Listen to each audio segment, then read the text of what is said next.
Okay, I'll admit people then.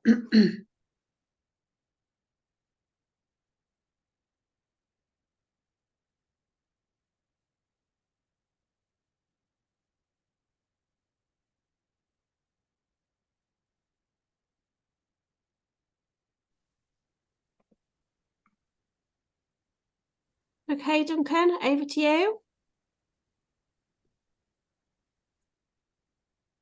Thanks very much, Kim. Good morning, everybody. Welcome to our webinar to introduce you to the long-awaited Community Energy Fund and how to apply for it. So just to start with some housekeeping, the call will be recorded to benefit those who couldn't be attending today. So if you don't want to feature, please switch off your camera. And the recording will then be uploaded to our YouTube channel and posted on Lumio as well.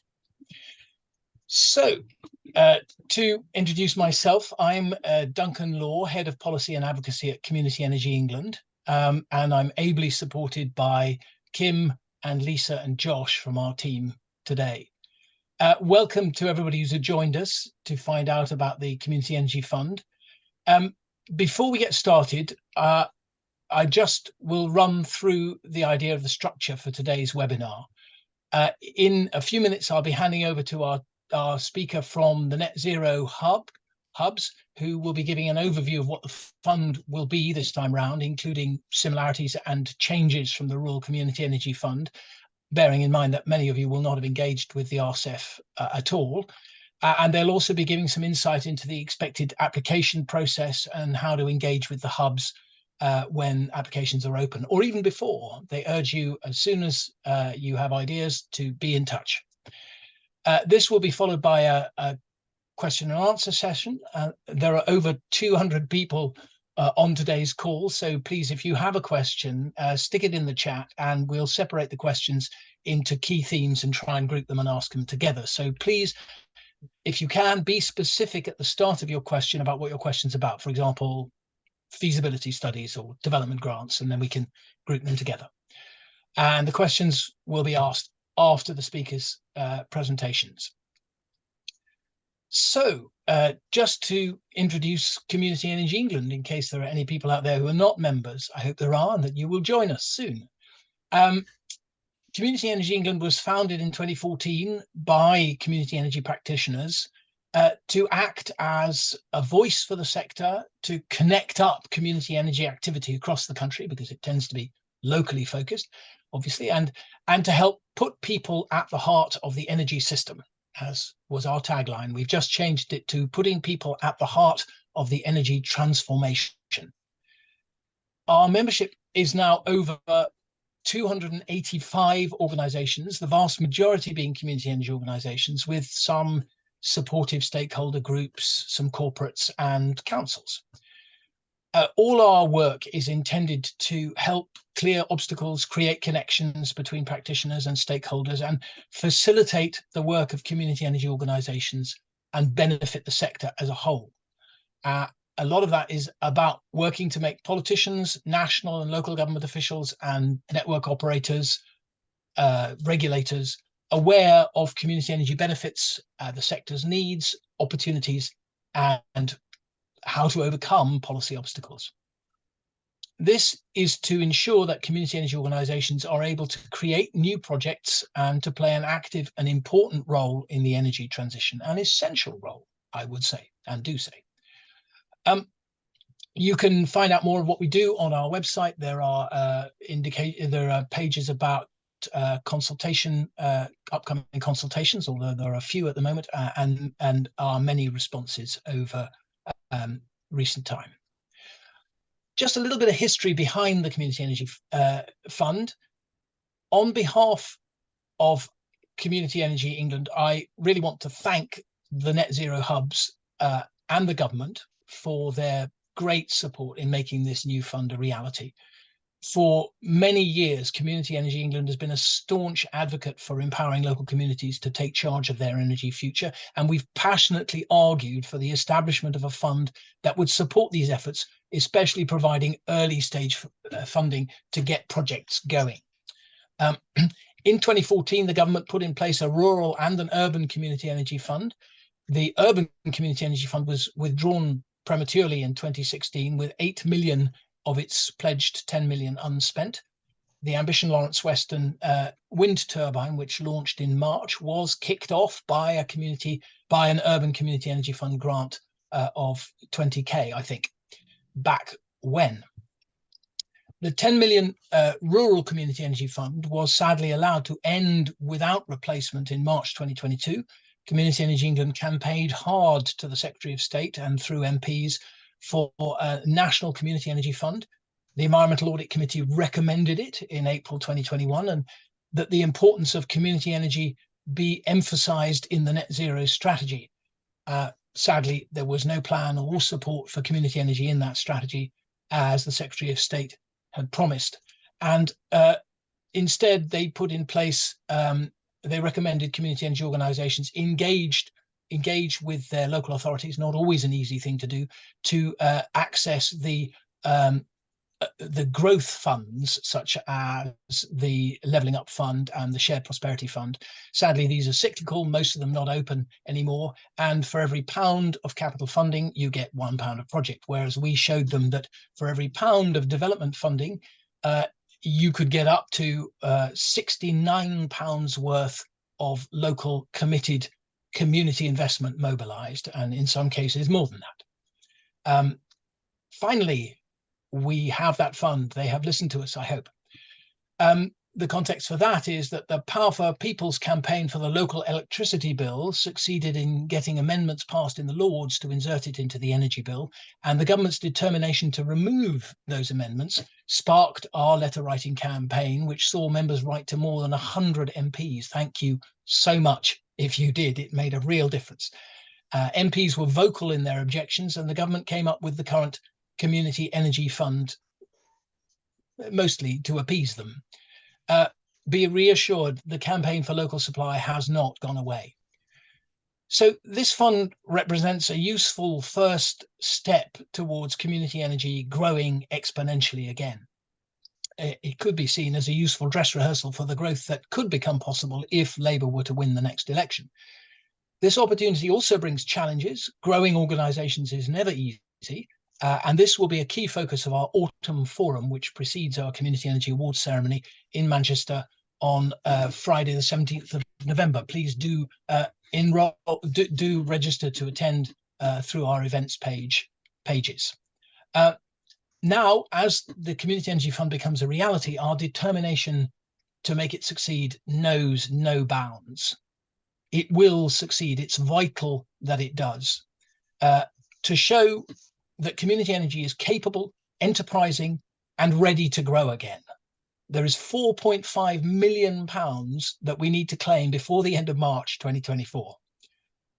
Embarrassment of riches. So if you're not already a member of Community Energy England, please join us to lend weight to our campaigning and to keep abreast of developments.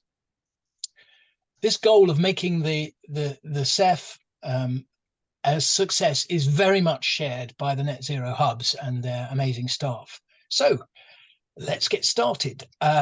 I'd like to thank them for working with us on this webinar and doing most of the material legwork, and hand over to John Taylor, who many of you will already know from the Greater South East Net Zero Hub, to give us more information about the fund and the application process.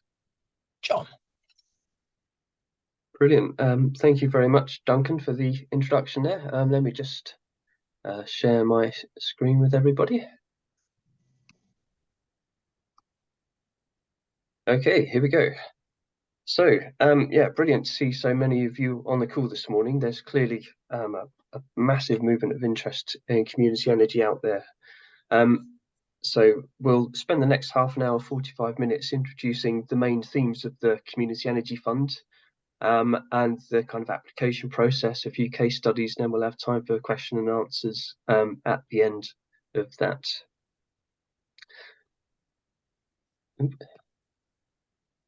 So yeah, by way of introduction, yeah, I'm John Taylor. I'm an energy projects manager with the Greater South East Net Zero Hub. For those of you who don't know, there are 5 net zero hubs across England, and they were established in 2018 by BEIS, now known as the Department for Energy Security and Net Zero. And we're public sector teams based in local authorities across the regions of England. And our primary role is to work with local authorities and communities to accelerate the scale of delivery of local net zero and energy projects across the country. And as part of that, we manage several grant funds on behalf of the government. Previously, we oversaw the Rural Community Energy Fund. And now we're also going to be following the same setup and managing the Community Energy Fund on behalf of the government as well. So you can see there the map. I'm in the Greater South East region. We have colleagues in the Southwest, the Midlands, the Northwest and the Northeast, as represented by the shades on the map there. And you will need to apply to the Net Zero Hub region where your project or group is located, but we'll go into more detail in that later. Yeah, so there we go. There's a bit more about some links to our websites there. There'll be a Community Energy Fund page on each of those, as well as contact details, but that's the route to follow geographically for accessing the fund going forward. Okay, so here we are, the Community Energy Fund. It's a £10 million grant programme covering both urban and rural communities now to develop community energy projects. So pretty much the next phase of decarbonising the UK has got to be far more about local action. It's about buildings, it's about vehicles, it's about onshore renewables. And so getting communities and local authorities and everyone involved in that process is going to be vital to scaling up and meeting our kind of national net zero targets. So we're able to do that by helping establish local renewable and low carbon energy projects, which can include things like wind farms, hydropower, rural renewable heat networks, but also other energy service type models, such as electric vehicle projects, electric car clubs that combine like renewable energy charging with other low carbon services. Yeah, possibly even energy efficiency as well, where it can make a kind of investable business model like a pay-as-you-save type service. We've seen several community energy groups successfully fund energy measures in schools alongside the public sector decarbonisation scheme, for example. So the community energy funds are for community-based organisations which are developing projects primarily for the benefit of the local community that will live with the energy infrastructure that gets built as a result of these projects. And the funding available through the fund is for the development of projects right from the initial concept and feasibility stage right through to making them an investable scheme. So up right to the point of where you're about to launch a kind of community share or fundraising offer. It does not cover the capital costs of the installations themselves, but can pretty much all the enabling costs up to that point. So the aims of the funds are this. Number one is to increase the level of community and locally owned renewable and low carbon energy assets to make progress towards the government's net zero carbon emissions targets. Number two is to support communities by helping them to reduce energy costs or generate income through community owned energy assets. Being able to reinvest that income locally to offer services to reduce energy demand. So energy security being an important and topical theme there as well.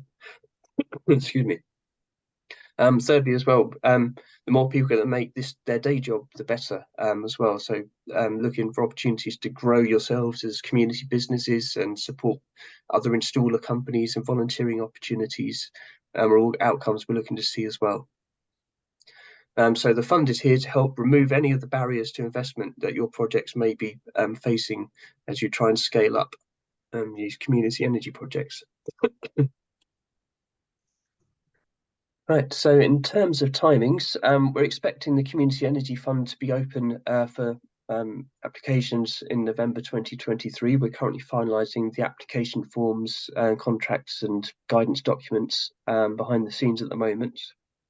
But we also do welcome you to contact us and start talking to us about your projects now. We'll share some contact details at the end. We're aiming to have the first application panels ideally by Christmas, but possibly by January at the latest. We'll update all the timings on our local Energy Hub websites.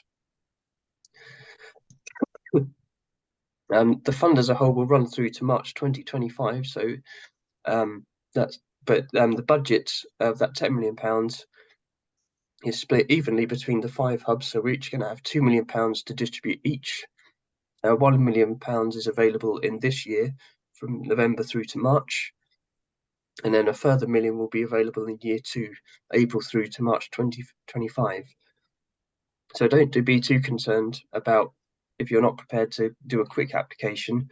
There will be plenty of time to bid in later on, but we do really want to demonstrate the kind of demand that's out there as well to the department. So do contact us early on about your plans to apply. Excuse me a second. Right. So in terms of how the fund is structured, it goes in largely 2 phases. We offer an initial stage 1 feasibility grant of up to £40,000. And this allows you as a group or enterprise to access further professional support to develop the feasibility of your project. So this is basically looking to identify and overcome any risks or relating to a project that may hinder it going forward. It can cover things like basic technical feasibility, the ability to connect to the grid. Do you have access to the land that you might need? So talking to landowners, demonstrating community support, talking to other public bodies about what planning requirements might be needed or environmental permits. It can be establishing a basic financial business model, and it can cover other costs such as internal project management and liaising with other groups. If at the end of that it looks like you've got a viable project, you're then able to come back to us for a further stage 2 grant, of which offers up to £100,000. So the intention here is, you've got a viable project, but you may need to do some further detailed business case development or do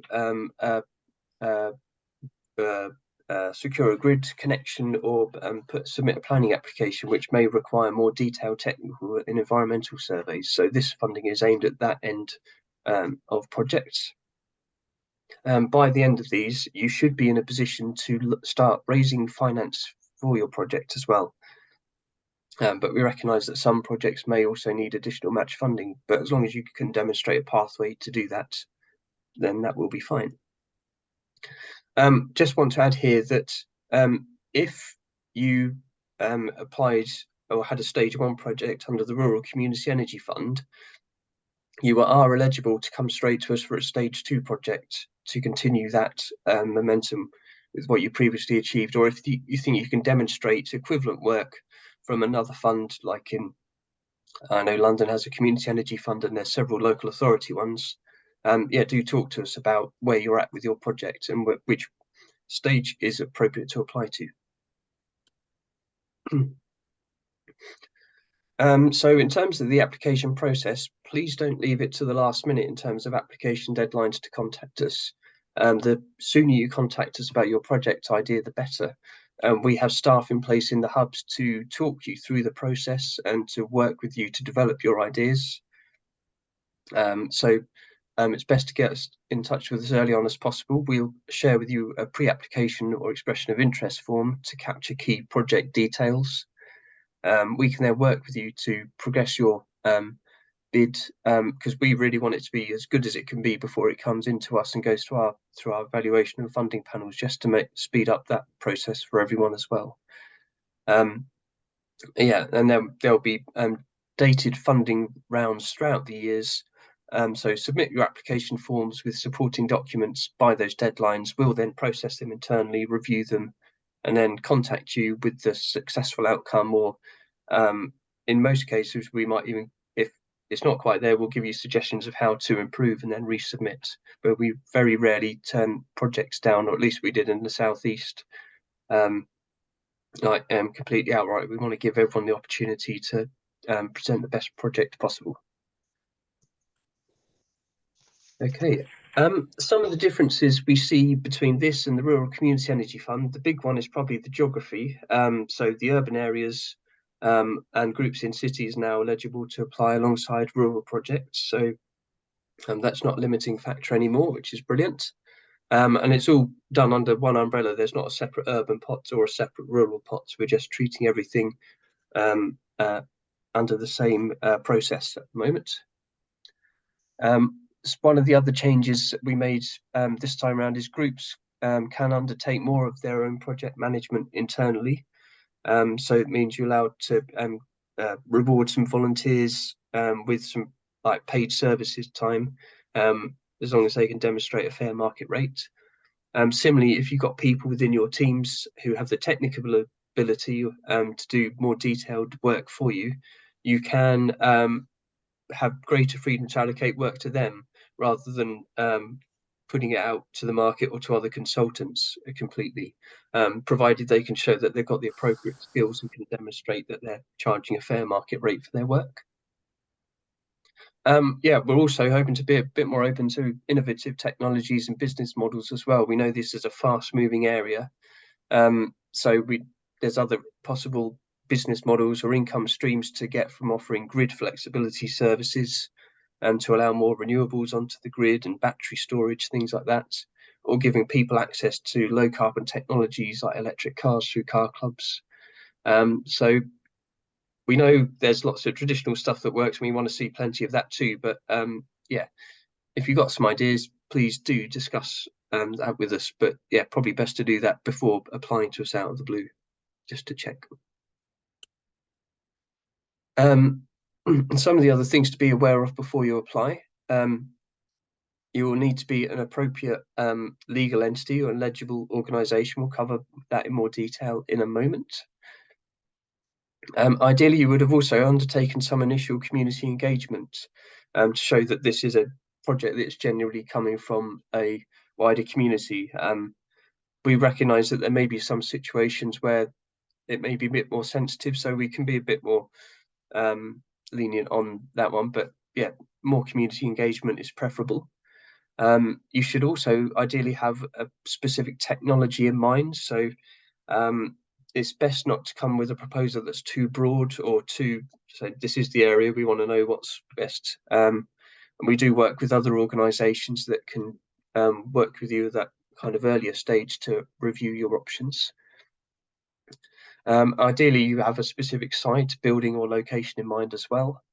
And again, if you've got support from your local authority, especially from the planning point of view, you can have an informal conversation just to show that that's happened as well.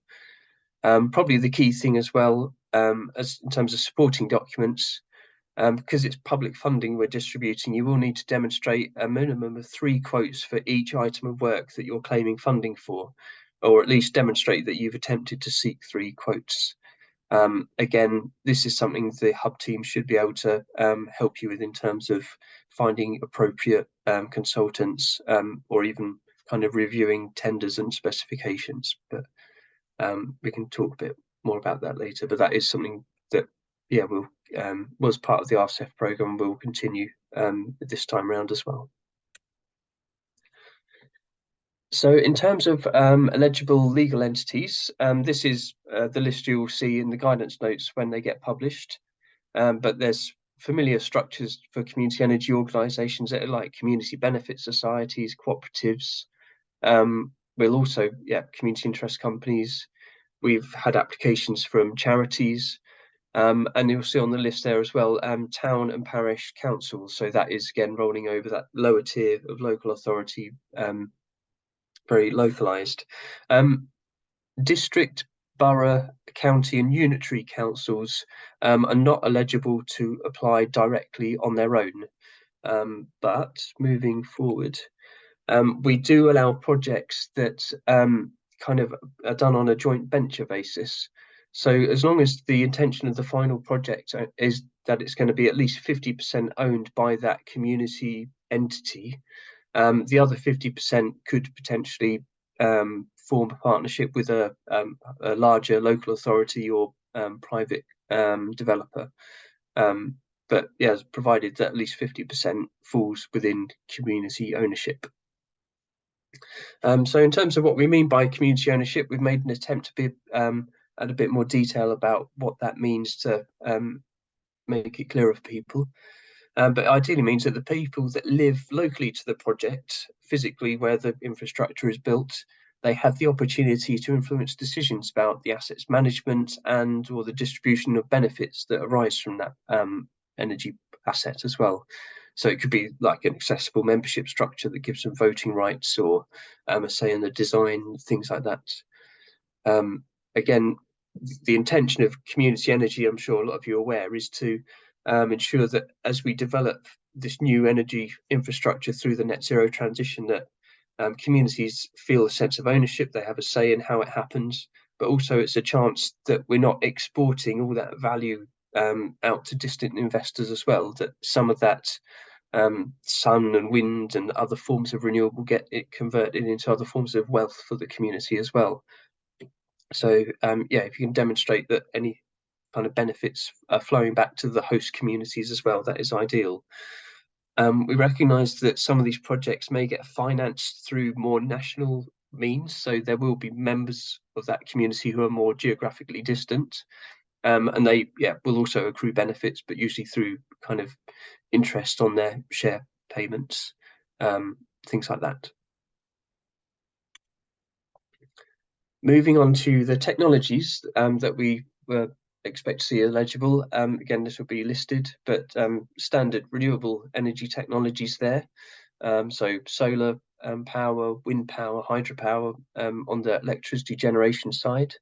And then we've got a cluster of heat generation projects. So heat pumps, heat networks, biomass, anaerobic digestion is a potential.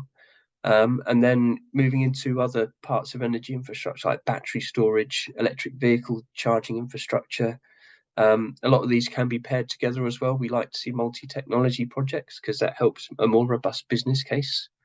If you think there's a new technology that you want to test out that's not listed here, we can judge things on a case-by-case basis as well. So again, do get in touch with your hub representative. We also, with the 5 hub teams, do kind of meet regularly behind the scenes as well. So to kind of ensure that any issues that arise in one region are shared with the others, and we can have a conversation about having a common approach to this sort of thing as well. Okay, we're going to move into a section looking at some case studies of projects we've seen before. So we're going to start off, give my voice a rest from it. Hopefully this video will work.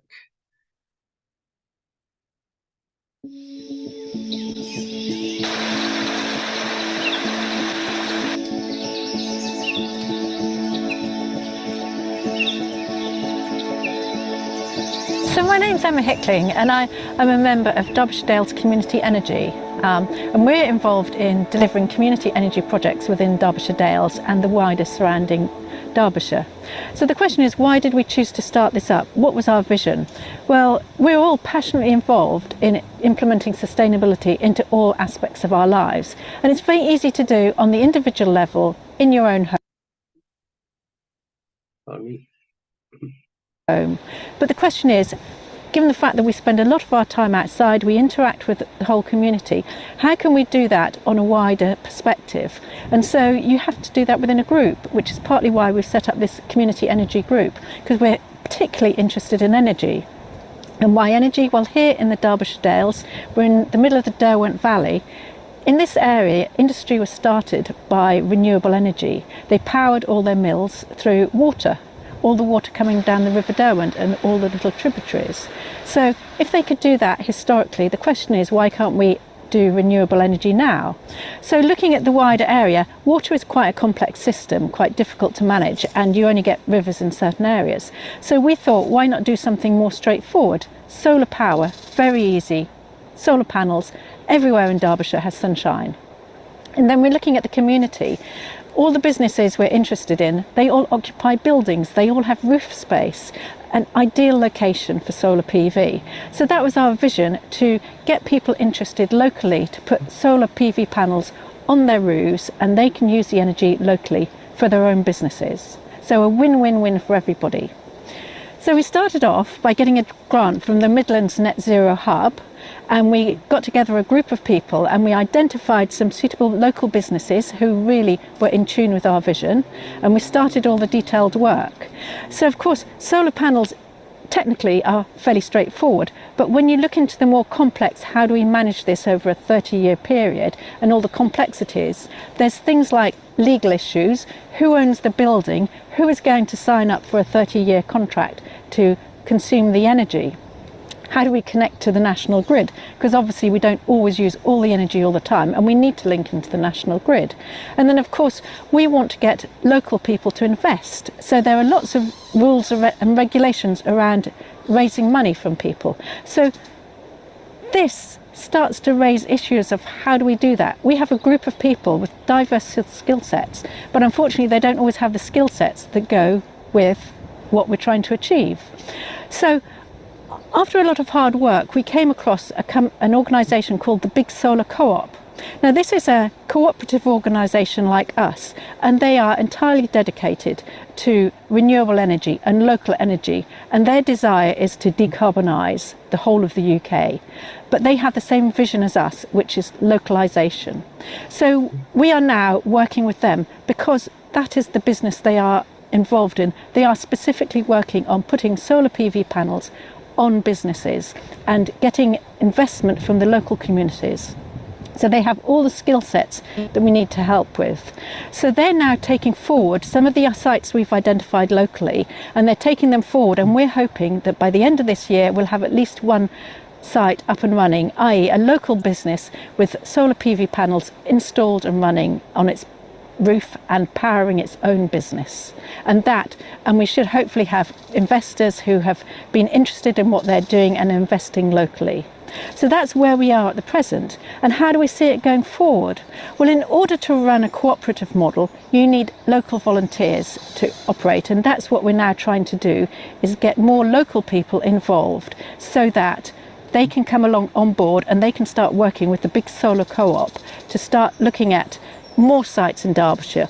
So Derbyshire itself has got a lot of buildings, a lot of businesses, and that's why we need lots more volunteers throughout Derbyshire that will be able to work with the Big Solar Co-op in terms of identifying buildings, working with the local businesses and owners to make them understand how beneficial it is to them, to us, so that we can decarbonise the whole of Derbyshire. Okay. Yeah, so I really like that one because it shows that rooftop PV is hopefully a really viable business model here.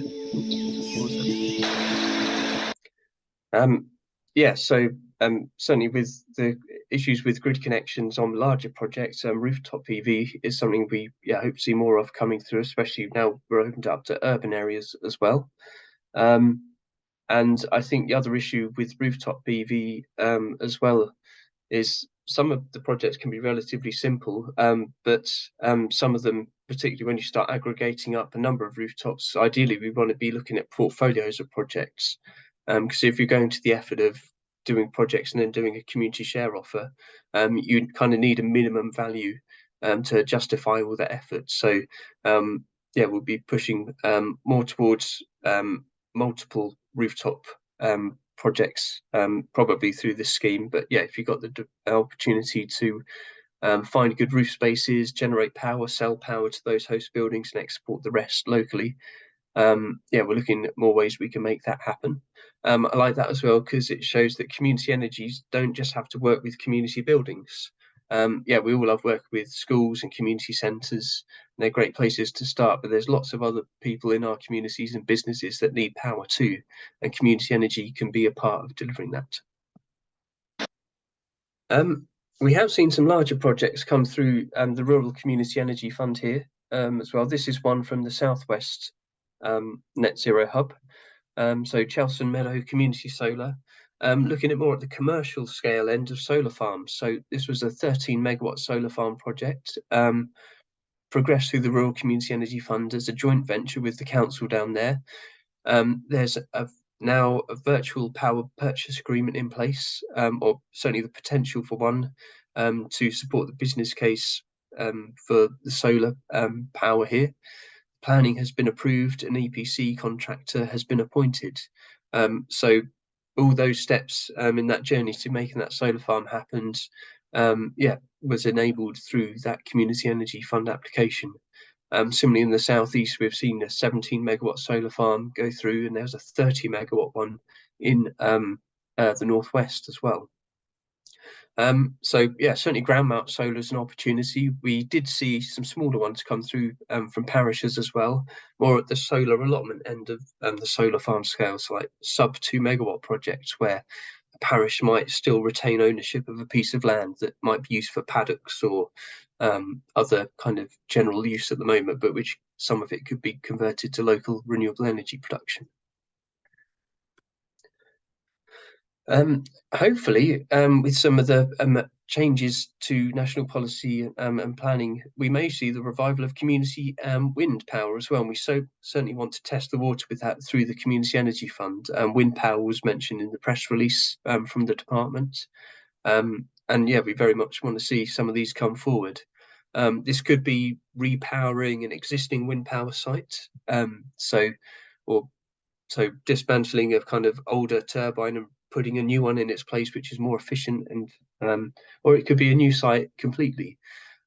So again, this is something that may need more hand-holding through that planning and development process, but certainly there's a big untapped resource for onshore wind within England, and we think if the communities are the one proposing that themselves and can turn that wind power into local benefits as well. This is one that happened in Cambridgeshire a number of years ago that's co-owned by local residents and businesses in the area. All the power here goes to the national grid, but all the profit that comes back for it, a proportion of that goes into a local parish benefit fund. So yeah, people can see these windmills within the landscape. They know that they own a stake in it, and that if they can see it spinning, some of that benefit is going to come back and benefit them as residents. We think that's a really powerful story there. So we're keen to see some more of these come forward. Hydropower too was a pretty common project, certainly not less so in the southeast, mainly due to a lack of gravity, but certainly in the northwest and Midlands, we saw a number of successful hydro projects come through the Rural Community Energy Fund process. Yeah, keen to see some more of these come forward. These work particularly well if you can pair them. There was a project in the northwest that combined a hydropower with a village heat pump project as well. So if you can directly connect kind of these sorts of electricity generating sources to heat pump energy centres, that kind of creates benefits for both elements of the business model there, in terms of affordability, but also having that direct connection between local renewables. And again, we saw really big interest in community scale heat networks through the fund last time round as well. So some of you may be familiar with the village of Swaffham Prior in Cambridgeshire. They started with a Rural Community Energy Fund feasibility study of how to convert 300 homes from oil boilers to renewable heating systems.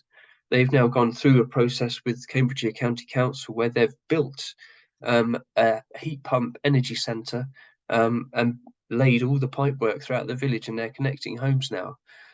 So it shows the power of what's possible when local government and communities and funds like this all pull in the same direction to make something happen.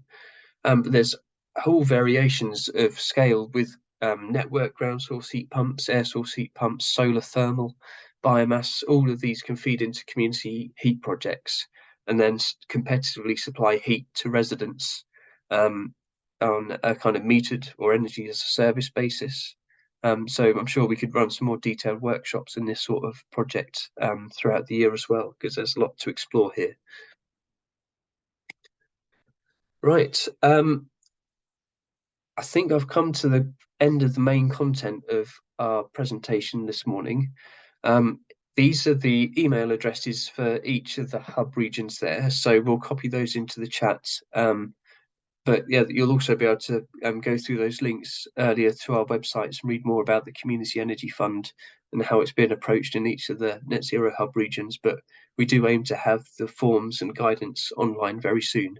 And as I said, yeah, time is ticking.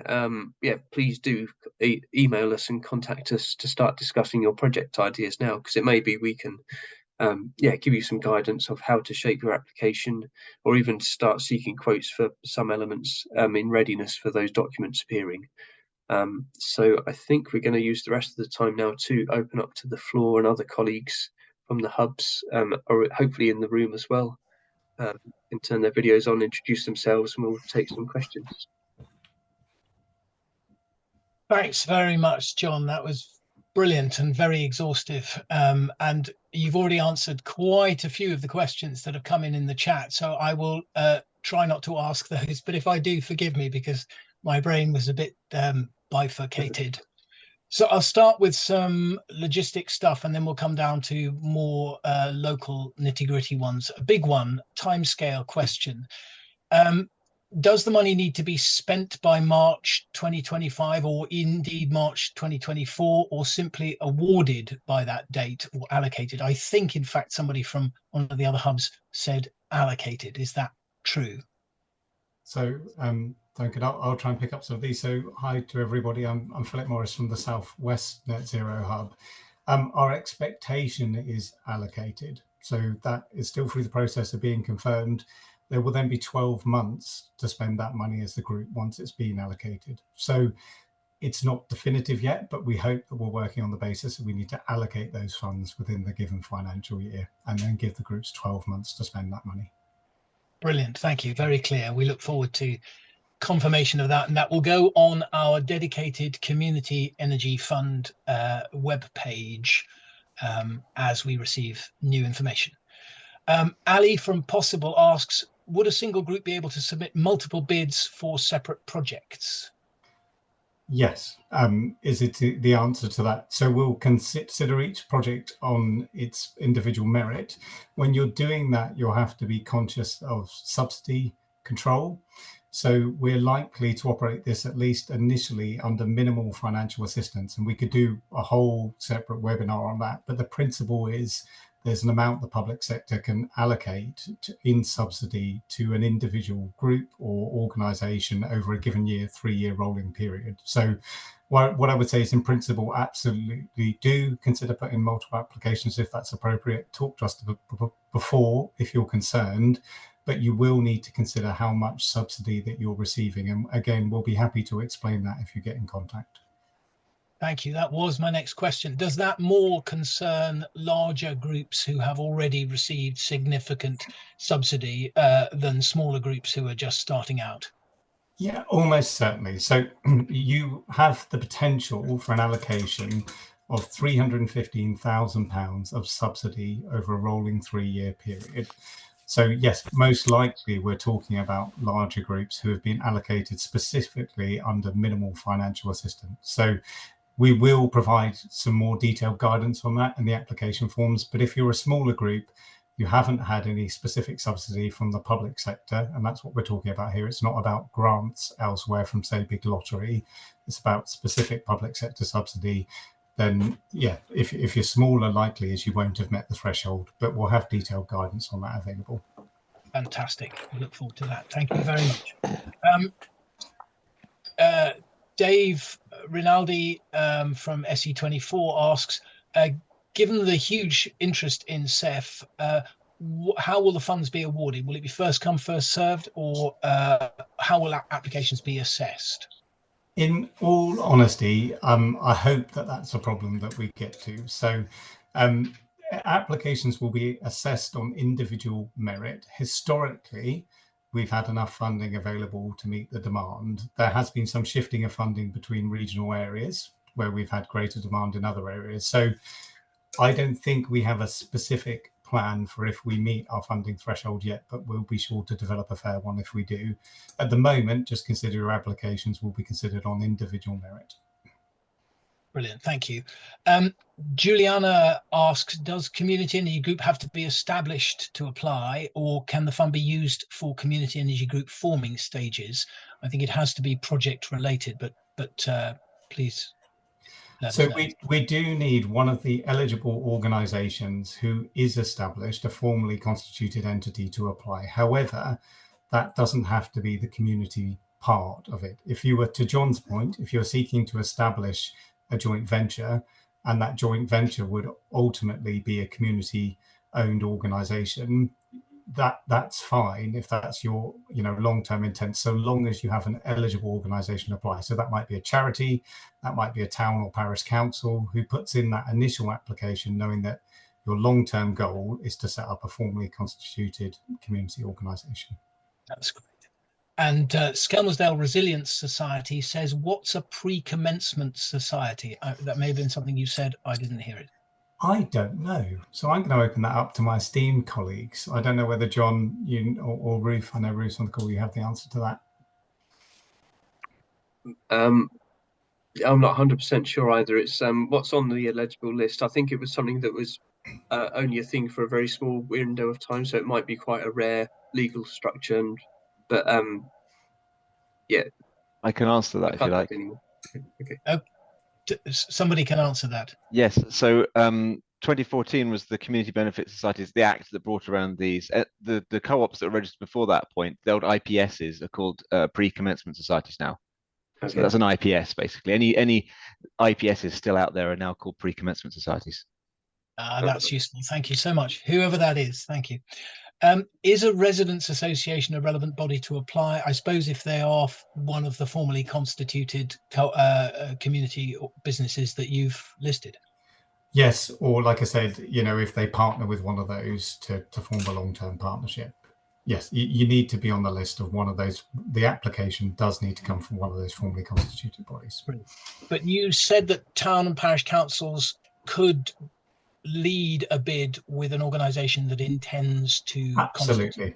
Yes. Great. Okay, that's really useful and clear, and answers one of our questions coming up in a while, which I'll get to. Question from Nigel Hargreaves in Norwich. Is there a minimum size or cost for a project, and would an off-grid project be considered viable for applications? For example, a community group wishing to create a power supply for supporting its operation off-grid. So the push for this project, which I think John described, is generally what we're trying to do is get to the scale of projects where you need substantial feasibility support to take you through planning, to take you through grid connection. As a general rule, we wouldn't expect that to be one-off buildings. However, and this was always the case with RCEF before, there is some wiggle room there. So if you are considering, a smaller one-off rooftop project that has an interesting element to it, whether it's considering some additional community benefit through, say, a battery connected to, an EV charging club, there is potential. On the question of off-grid, we've certainly seen microgrid projects come through and be applied for within the fund. So I think that's one to get in contact with us about. Yeah. So scale, we are hoping for bigger, but there is room where you can justify the need for significant feasibility funding for smaller scale projects as well. So that's definitely one way you should reach out and check in. Yeah. Thank you very much. If I can add there, is that okay? Yeah. Yes. Yeah, and again, the grants are up to 40,000. You can come in for values under that, and we'll try, and that's part of the getting the quote process, is that the cost you're submitting are proportional to what you're trying to achieve. So again, contact us about that. And we did have an off-grid project last time round where it was an existing off-grid community who were quite reliant on diesel generators. So yeah, we looked at options for converting that to wind power and battery storage to reduce. If there's a carbon saving that you can demonstrate through that off-grid project, then yeah, it's possible. But yeah, talk to us about it. Thanks very much. I think for many community organisations, Nigel's included, the last few years have been very challenging to get projects off the ground, which are very important for gathering community enthusiasm. So I hope many small projects will test you on that, small groups will test you on that and come in with their first project, whatever it may be, and that we can help them get those launchpad projects off the ground. Jill asks,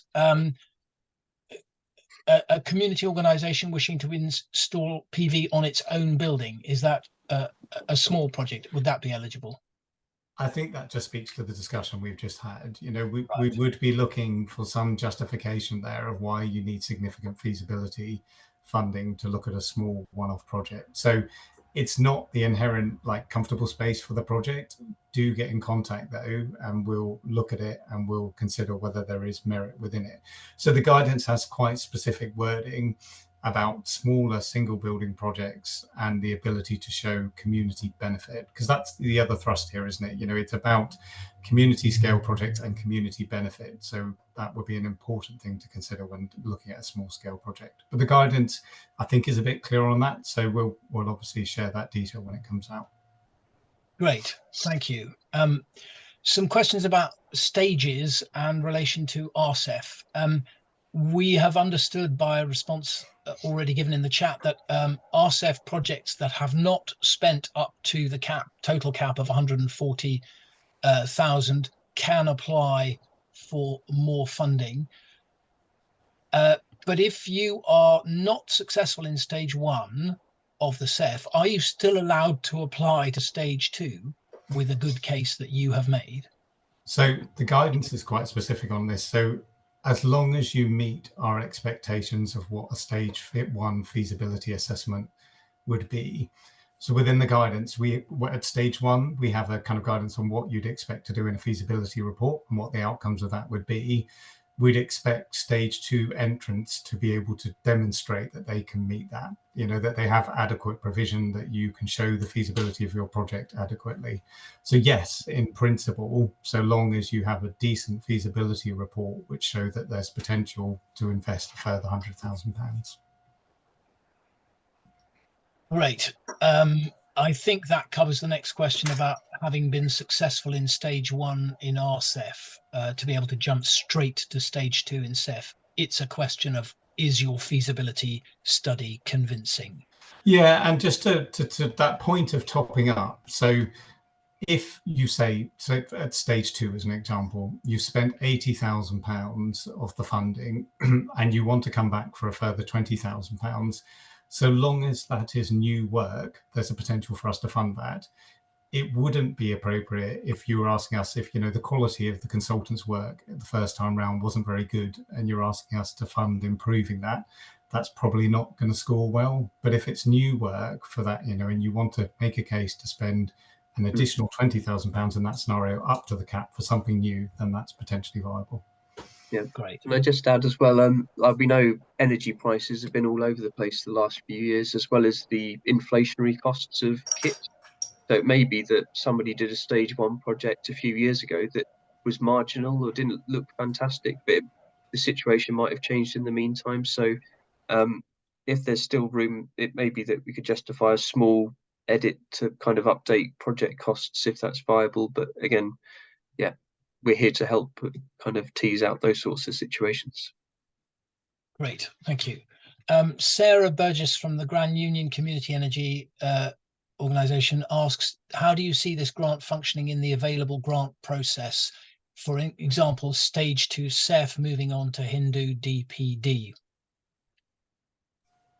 I mean, I guess what I'm probably not going to answer this one particularly clearly because I haven't thought it through, but effectively we want to see progression of the projects. And I think we recognise this time round so at stage 2, we ultimately want to see construction ready, finance ready projects that are able to progress. We do recognise for some of those bigger projects that actually the CEF funding might not take you all of the way. So in this case, the guidance is much clearer at this time, where we're asking you to explicitly provide a plan where you identify there is a shortfall and where the CEF funding can take you towards where you need to be construction and finance ready. I think I'm saying in a slightly long-winded way, if those, you know, additional funds form a pathway through to, you know, complete pre-construction development or even progress to construction, we're going to encourage that. That's all going to be in the context of every single one of those funds will have restrictions on what they can and can't be paired with, you know, and Energy Redress has their restrictions, Hindu has their restrictions. So it's about matching up that funding compliance, which kind of goes beyond our fund. So yeah, as long as it's applicable and appropriate, then great to see funding matched through to delivery. Great. Thank you. That's good news. Moving on to some questions about securing feasibility funding. The CEF requires 3 quotes for all professional advisors. How does the 3 quotes work if you plan to use internal people or other community energy organisations, which is a feature of this CEF, which we hugely appreciate, for that technical work? It's a good question. The ideal is what we're looking to do is demonstrate value. But I did go back and just I saw that question came up, and I reminded myself where we've got to in the guidance. You're going to score best if you can provide, quotes that directly show that you're providing value for money. However, there is provision within our guidance for you coming up with alternative methods. So really what you're trying to show us is that you're showing good value, and that we can be confident in that. 3 quotes is always going to be the most comfortable way to do that. Right. But the guidance does allow for you to have alternative methodologies to show value on your internal staff time. You also need to make the case for your ability to do that work, is it not just that, you're providing good value, but that you have the capability to do it. So that there's provision there for it not to be 3 quotes. Of course, with the public sector, we're going to love to see 3 quotes if you can do it. Thank you. That's good. We will look at the guidance. And how do you calculate volunteer time? Will there be a standard methodology? I don't know the answer to that question. Is that in the case of value and kind of contribution to it? I don't know. I think earlier John said that it would be possible to reimburse and reward volunteers for their work. So to my mind, that speaks to the same thing about attributing that you're giving value for money and they're capable. But I will need to check that because it's not completely clear in my head. So that might be one that we need to come back to you on, unless John or Ruth or anyone else can provide more clarity than I can. Well, I think that, for example, say you were doing a community engagement exercise in your town or village, I don't think, you'd reimburse volunteers for participating in that. But where there are, we had some very experienced people that, contributed to the feasibilities on stage 1 and stage 2. It has to warrant that time. It can't just be people are joining in and then, being charged. The fund is charged for that, if that makes sense. Right. Okay. I think, volunteers have to be valued, and one of the ways of valuing volunteers is to provide them with travel and lunch money. I don't know whether that is the kind of thing that if you can justify the need for volunteer time, that some expenses can be put in. But maybe we can deal with that offline, and it could go in the guidance because there's still quite a lot. We're going to overrun. I hope people are all right with that because there are still some very important questions. If you have to go, it will be in the recording, so we will just plow on. I'd say we've probably got another 8 minutes to go if I'm ambitious. Chris Rowland from Avesco says, can established community energy groups be contracted by emerging groups to provide skills paid for by the CEF? And is there a way that they can access information about where that resource is available in established groups? We've been talking about having a sort of regional expert practitioner support group, which might be one way, a sort of database of available skills and costs. Any advice? So I think on the principle of using another group who, has professional stuff, it comes back to the discussion earlier, which is if you can show value and ability, then and cost competitiveness, I think that's plausible. In terms of the network of groups, we've always struggled with that, not being able to make recommendations on who you can get the work done by. We are in the Southwest, and I think the other hubs too, are undertaking a piece of work at the moment to think about how we support the community energy sector more generally. So we'll keep working on that. We don't have an immediate solution. In all honesty, we've kind of stumbled through in the past by pointing at Community Energy England, pointing at other organisations who have resources and looking at previous RCEF studies. So yeah, we have an imperfect answer to that at the moment because we can't recommend anyone as a public sector organisation. I think there is work to do in us establishing and being clear on who's out there. But yeah, to my mind, unless they have in the other hubs, we don't have a solution on that in the Southwest yet. Great, thanks. We will continue to work with you on that. There's been talk of mentoring projects, and we've said that actually, as important as mentoring is, what we kind of need is people prepared to do discrete pieces of consultancy work from within the sector. We will continue to work on that. Dave Powis from Heal asks, and a lot of people approve this question, the focus seems to be on income generating assets, but what about projects where there's no ownership income of an asset? For example, retrofit projects that aim to reduce energy demand through fabric first building improvements on one building or a whole cluster. So this is definitely one to get in contact. So traditionally, I think RCEF and now CEF, works very well in the context of generation profit, projects that can generate a profit, for want of a better description, and go back into community benefit.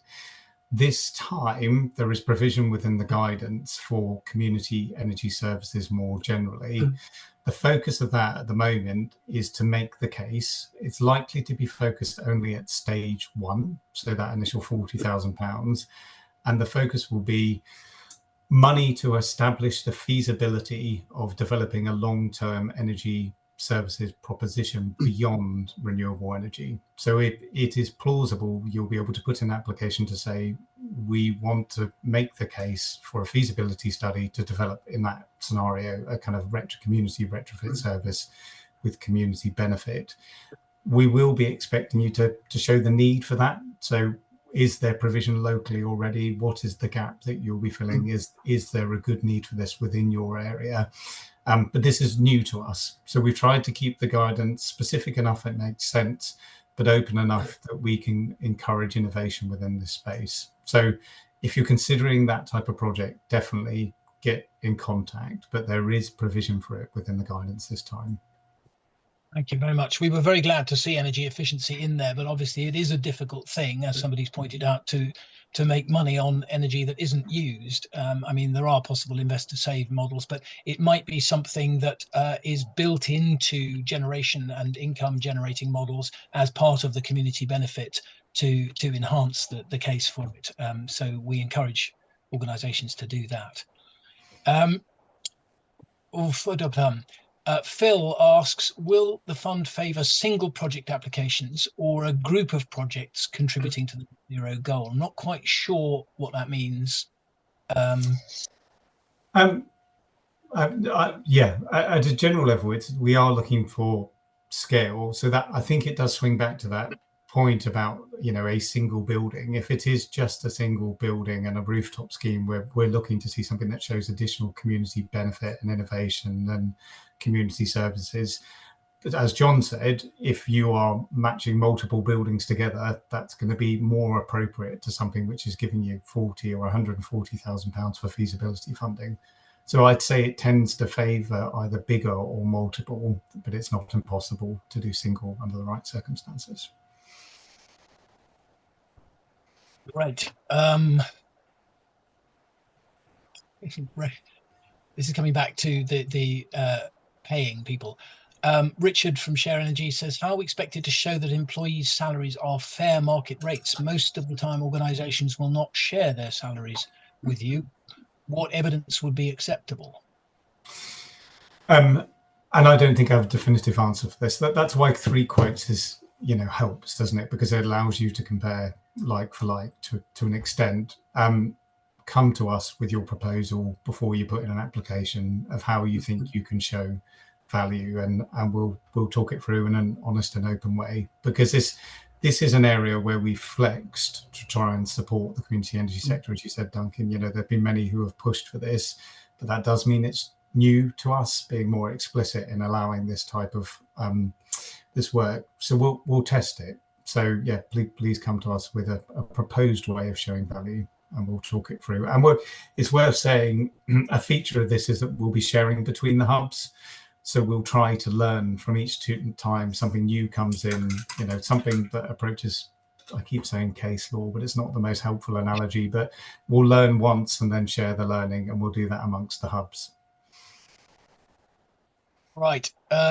Phil has just commented in the chat on precisely what he meant, and I didn't have quite time to see it. So I'm going to forge on, and if somebody wants to answer that in the chat, that would be amazing, and we'll add it to our FAQ document. Moving on to local authorities, Marcella from Hackney says, what's the expected role of local authorities? You've already mentioned partnering, joint ventures of at least 50% community owned. And Helen says, parish council in a rural community within a national park.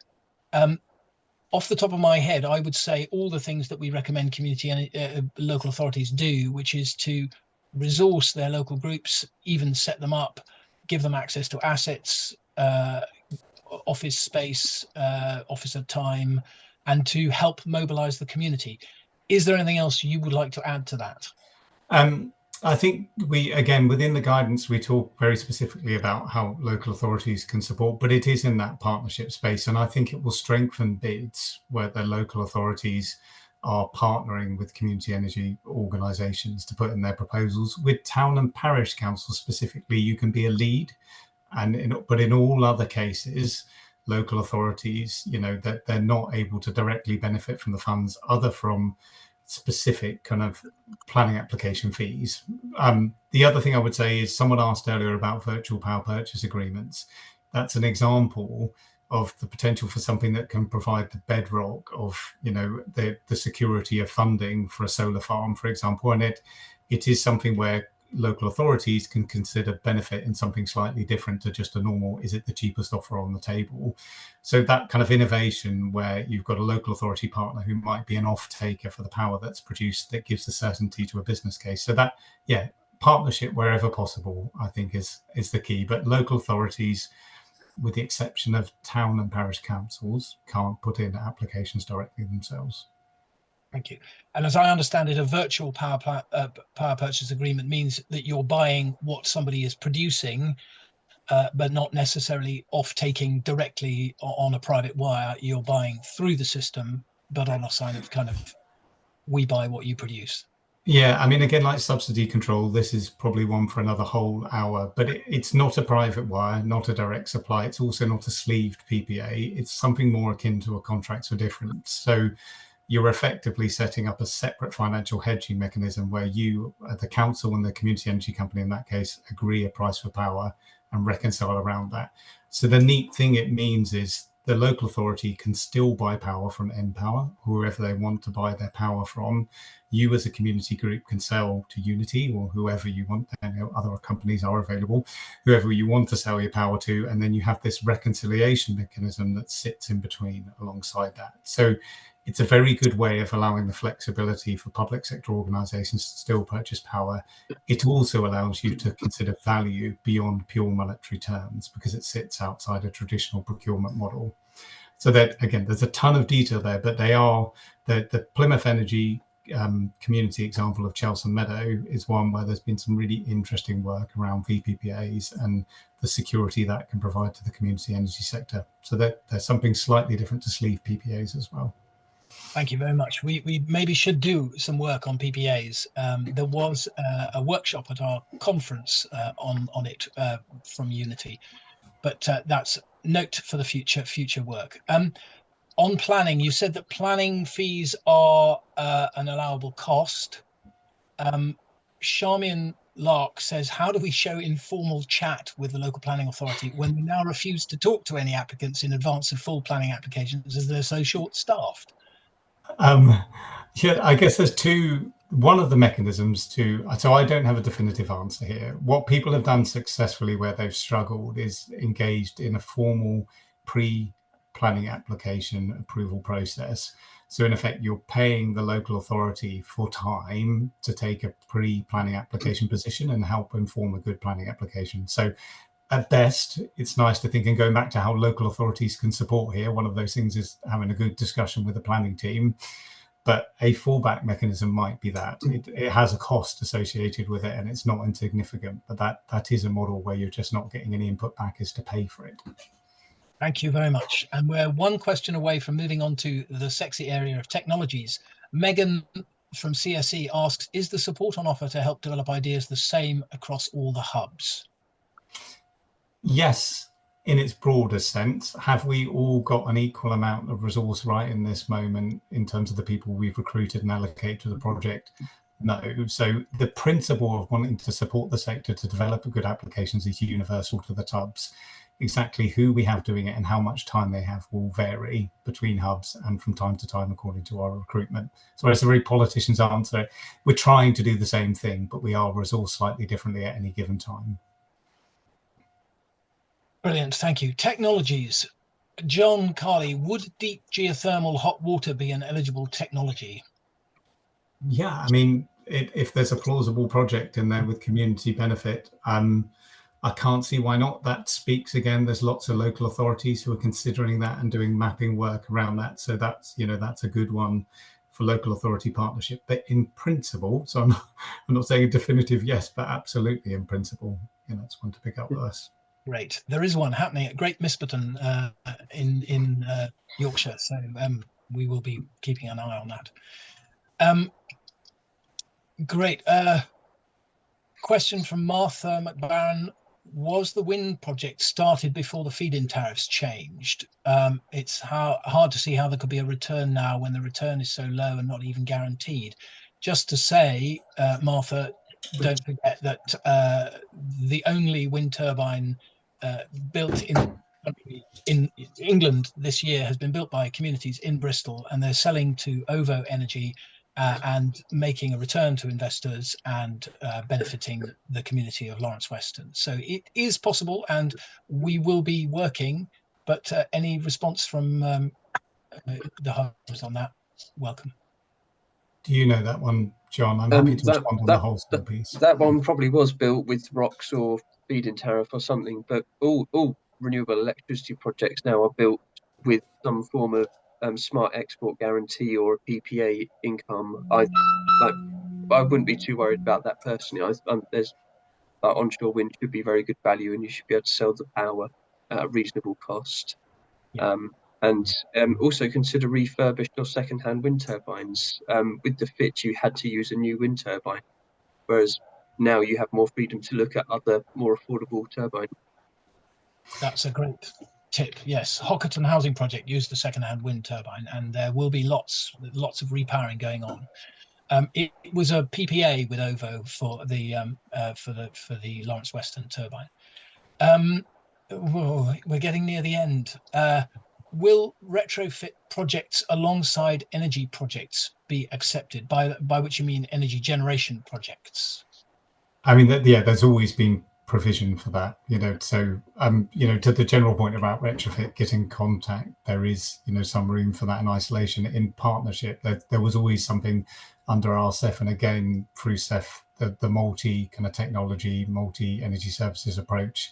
By all means, you know, bring those ideas to us. I think we will, just to kind of bring that to life right at this moment without the guidance out there. We're here, we're kind of an open door for those conversations.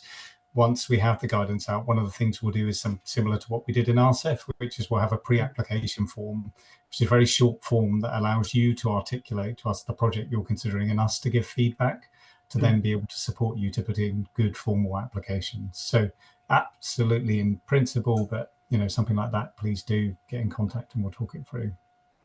That's great. Thank you so much. Mike Blanche on wind, is repowering eligible? I don't know. I guess it's repowering. It would be interesting. I guess it would be a specific circumstance, whether it is repowering in the context of community ownership might mean that it is, you know, but yeah, I think that's definitely, go John. Yeah, I think if there's a net gain in electricity generation and income to the community and carbon savings, then probably. Great. Okay. Martin is considering a battery scheme. Please contact the relevant net zero hub for the kind of offer of services that you've already heard several times. We're getting near the end. Richard Lane from Share Energy. John said we should have a specific site in mind, and you added building site or location. Does that mean locality? I'm not quite sure I understand. So I guess to guess what that is, there's two things. I guess one of the ways that RCEF operated was it wasn't really focused on pre-feasibility. And I think this is the same. And it was in John's slide, is rather than you coming to us and saying, we want to do something on renewable energy, can we have some money to work out what the focus of this fund, ideally, and previously RCEF was always to say, with considering, this technology in this field as an example. And I think that's still the primary thrust of what we're trying to do through the fund. I can't remember the second part of the question, Duncan. I was so busy, I went slightly off. John added building or location. I think if there is a strong push again towards local benefit as well. So that's one of the things that people will see or within the guidance. So if that's what the question was, it is, we will still seek to see local benefit to the host community that sits around the installation. Can I try to express it better? Sorry, live, is that all right? Yeah. Okay. So I meant when you said a building site or locality, I was wondering if that would include, looking at an area, like you say we want to do something in this particular area, but not, or whether you actually do expect us to have, we want this field or this building or this stream, or if it's actually, if those kind of scoping projects where you can say we want to do, rooftop solar or a wind turbine for this village or for this, that kind of, is that acceptable? I mean, I'll let John have a go at this, but my take on is we're still in the world where we're not looking at pre-feasibility, and we are expecting you to come to us with a specific site and a specific technology in mind. There's always been a slight grey area of exactly how that's interpreted, but that is the thrust of what we're trying to do. But John can correct me if I've got that slightly wrong. Yeah, I think that's easier for renewable heat projects. So we want to find heat to supply this whole neighbourhood or this whole village. That's a sufficient locality. If it's wind sites or solar sites, and that landowners already involved, and you just want to whittle down a long list of the viable locations, that's easier to do. But if it's just we don't know the landowners, there's a circle around it, where can we go? There's probably a few exercises we could do with you beforehand to whittle that down to more likely locations. I know the Centre for Sustainable Energy do a lot around net zero neighbourhood planning, and there's other parish mapping tools that might be an activity we can do or signpost you to before having that conversation. But that's probably the best I can say at the moment. Thanks very much. I think that may be specifically for combinations of technologies and for heat projects, because I mean, solar on a building, it is simpler, I think, or solar on even a series of buildings. Pete, we're getting near the end now, I promise you. Pete, back on state aid, asks, the 315k over 3 years, does that mean you need to tot up all the funds received or all the funds awarded over that time? So you might have had a multi-year project awarded during the previous 3 years, but not received all the money. It's a really good question, so I'm going to proceed this with, I'm not giving legal advice here, and the thrust of our guidance will be that you have to work this out for yourself, which isn't terribly helpful. However, we are quite specific in, firstly, we're saying the 3-year period is year to date plus the 2 preceding financial years. We're then saying, I think, Pete, where the guidance will land to suggest that it is money that is allocated to you specifically in that period. So if someone specifically said, here is a grant to you under minimum financial assistance, and here is the volume of that grant, that is what you'd count. However, I'm afraid that is one of the areas where we will push the interpretation back to you. So I'm out of my depth in the sense that we have some quite detailed guidance here that we'll put out, but it's likely, I think, to be the focus on allocation, but even more than that, the focus will be on your interpretation of MFA yourself. So can we say with that one that we'll put the guidance out people come back to us with questions, and if we can answer them, we will. And if we have to say, because our legal team say, no, that's one you've got to answer, I'm afraid that we'll do that. But I can say, John, unless you've got anything further you can give on that. No, it's probably a bit too detailed to go into in this conversation, but yeah, we'll have to take that offline, I think. Sorry. Great. I think we've got to the end. We have. There's been a request for a session on post-2030 electricity price projections.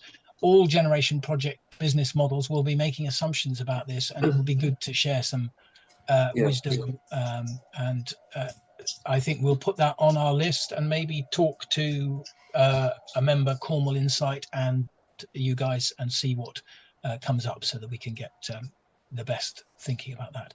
I'm going to draw the questions to an end. If there are any other ones left over, we will try and put them in our frequently asked questions document with the answers that John and Philip have put in the chat. Thank you to them for a very clear presentation and answers to our questions. And thank you to everybody who submitted brilliant questions, which really were what needed asking. We will try and clarify anything that hasn't been answered in that FAQ document. And the recording will also be available on our YouTube channel if you'd like to refer back to anything or share it with anybody who couldn't make it today.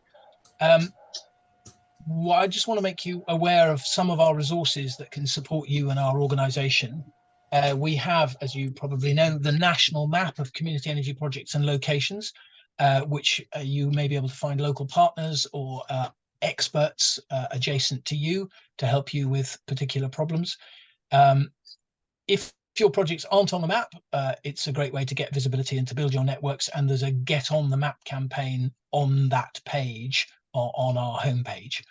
We also have our funding page with all kinds of information, including a link to the Community Energy Fund page, which we will be keeping updated. The links should be going into the chat, and they will be shared in the follow-up email. Also, Unity have been on the call, and in one of the chats they mentioned they have a volunteer platform, which I think Connie put details in the chat about, and we will circulate. They also have a revolving fund for bridging loans for building out. So if you've got a project that needs help to get itself built before you manage to raise all the money, consider applying to Unity. Again, we will put, they are great partners with us, and we will put the links in the follow-up email. Before we sign off, I just want to close by reminding everybody that Community Energy is a membership organisation working to connect and give a voice to the sector and to do this sort of thing.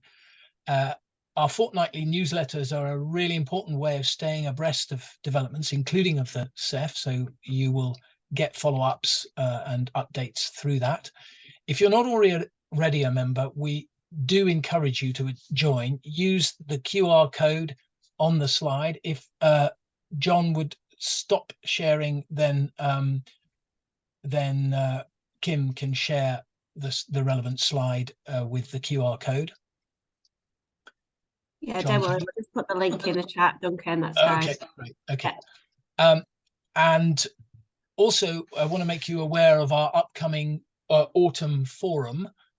We'll be running a session on making the most of the Community Energy Fund, which will also look at how we can overcome the challenges that this opportunity for growth will present.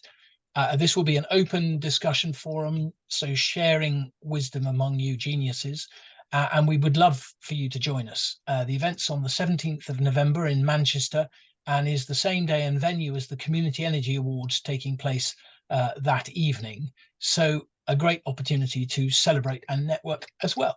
We will stick the link in the chat now. Thank you to everybody for attending, and for everybody's contributions. And of course, thank you to my CEE colleagues who have run the back stage stuff so ably and helped me collate those questions. and the Net Zero Hubs, who have helped us organise and have presented so ably at today's event. Thank you all. I hope that was worth your hour and 26 minutes. Thank you.